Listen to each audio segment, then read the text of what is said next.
Crossing into my 60s came with quiet realizations, the kind that don't arrive as grand epiphanies, but as soft whispers, subtle aches in the morning, a little less clarity after a restless night, the way energy seems to fade faster than it once did. But it wasn't decline I feared, it was disconnection. From my body, from my mind, from the vibrant life I still wanted to live. So I began to pay attention, not to what I was losing, but to what I could build, slowly, daily, and intentionally. And so began a gentle reshaping of my routine, not out of urgency, but out of love. These habits weren't born from doctors or health trends. They were crafted through observation, trial, and deep listening to the needs of an aging but willing body. The first shift was how I greeted the day.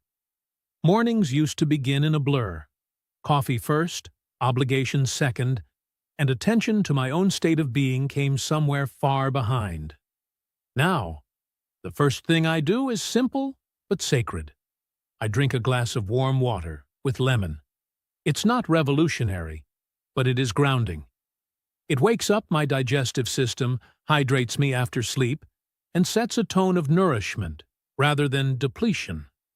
It's a moment of care before the day begins, and over time, this one small act created ripple effects in my metabolism, my skin, and even my mood. Then came movement, not the kind that exhausts or punishes, but the kind that reminds the body it's alive. I used to believe exercise meant gyms, reps, and sweat. But what I needed was something gentler, something I could do daily without dread. I began with 20-minute morning walks, just around the neighborhood, sometimes in silence, sometimes with music or a podcast. I noticed how my joints thanked me, how my breath deepened, how the morning air seemed to bring clarity. Movement became less about burning calories and more about circulation, of blood, of thoughts, of emotion. On days I couldn't walk, I stretched instead, slowly waking my spine, opening tight hips, loosening shoulders that carried decades of effort. And with this daily rhythm of motion, my energy, oddly enough, began to return, not all at once, but surely and consistently. Diet, of course, became an essential pillar, but not in the obsessive way of tracking and guilt. Instead, I shifted focus toward nourishment. I began to reduce the foods that made me feel sluggish: processed sugars, refined carbs, excess dairy. I noticed how certain meals left me bloated and tired, while others gave me ease and alertness. Over time, my plate became more colorful. Berries for breakfast, leafy greens with lunch, warm soups in the evening. I prioritized anti-inflammatory choices, not because someone told me to, but because I felt better when I did. I added turmeric to my tea, swapped out heavy dressings for olive oil and lemon, and learned to enjoy food for its healing properties rather than just its taste. But physical health is never separate from emotional well-being. And so another daily habit emerged: stillness. A few minutes of mindful breathing in the morning or afternoon became non-negotiable. It wasn't meditation in the traditional sense, it was just time to return to myself. No phone, no noise, just breathing in and out, acknowledging the moment I was in. This quiet practice allowed me to regulate stress before it could take root. And in that space, I discovered how much of my energy had once been lost to worry, to overthinking, to tension held in my body without my consent. Releasing that brought a surprising kind of vitality, subtle but steady. Sleep, too, became a sacred commitment. In my younger years, sleep was often stolen, traded for work, for entertainment, or simply because I thought I could push through fatigue. But as I aged, sleep revealed its true importance. It wasn't just about rest, it was repair. I began to treat my evenings with more care, turning down screens an hour before bed, sipping chamomile tea, writing down worries to empty them from my mind. My bedroom became a place of comfort, not clutter. And as my sleep deepened, I noticed how my mornings grew lighter, my mind clearer, my resilience greater. Midday fatigue used to be a familiar guest, but I learned that food timing and light movement could shift that too. I began standing and stretching after meals, taking slow walks instead of sitting in one place for hours. And when rest was needed, I allowed it. A brief nap in the early afternoon became a gift rather than a sign of weakness. It was permission to honor my rhythms instead of fighting them. This one shift helped me avoid the late-day energy crash and kept my mind sharper into the evening.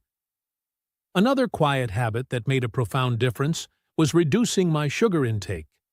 Not eliminating it entirely. Life still has room for sweetness, but becoming aware of how it affected my energy. The more I reduced added sugars, the more stable my mood became.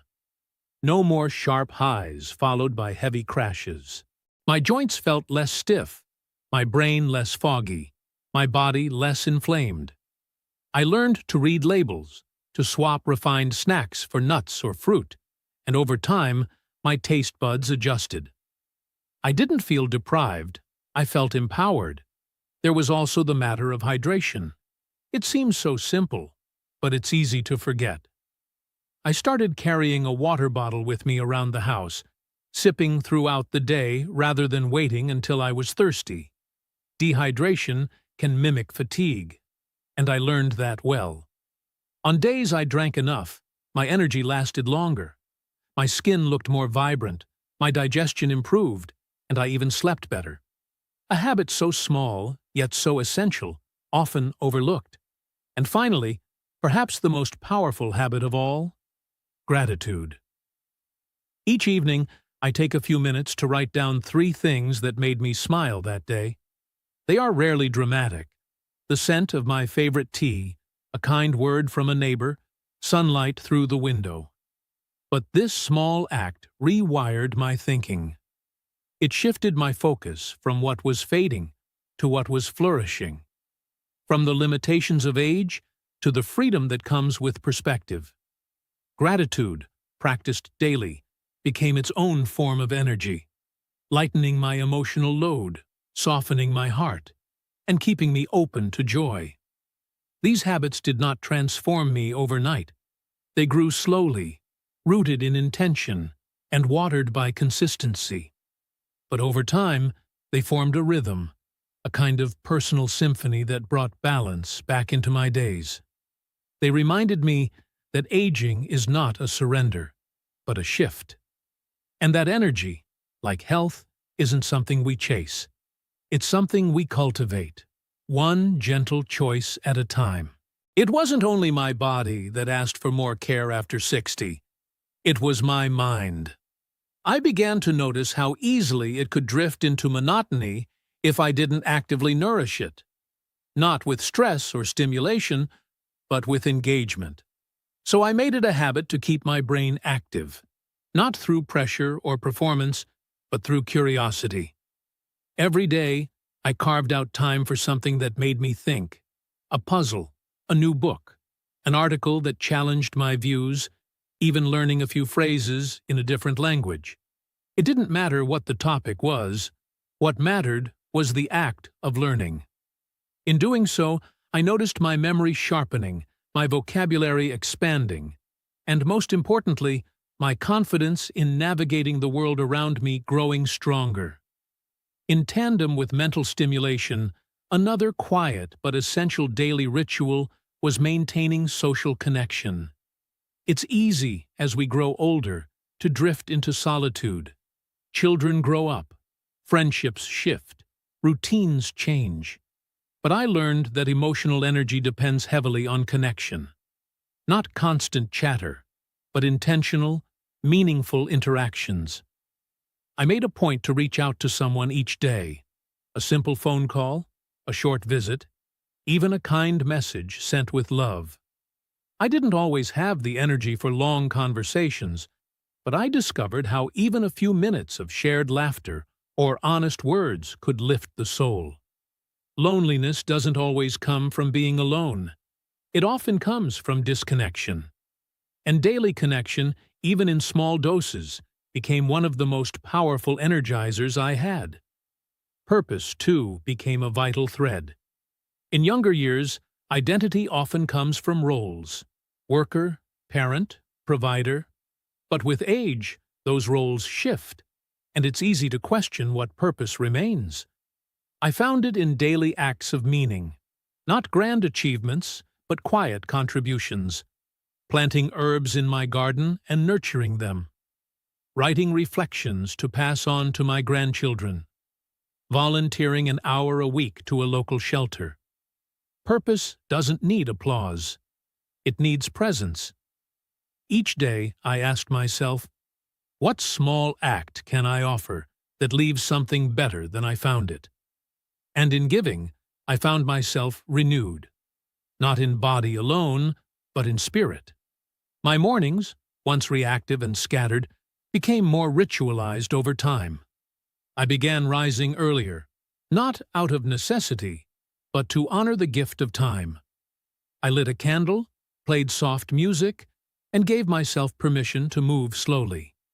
I made breakfast with intention, steel-cut oats with fruit, warm herbal tea, and gave thanks before eating. This simple grounding practice, done each day, reminded me that how we begin shapes how we continue.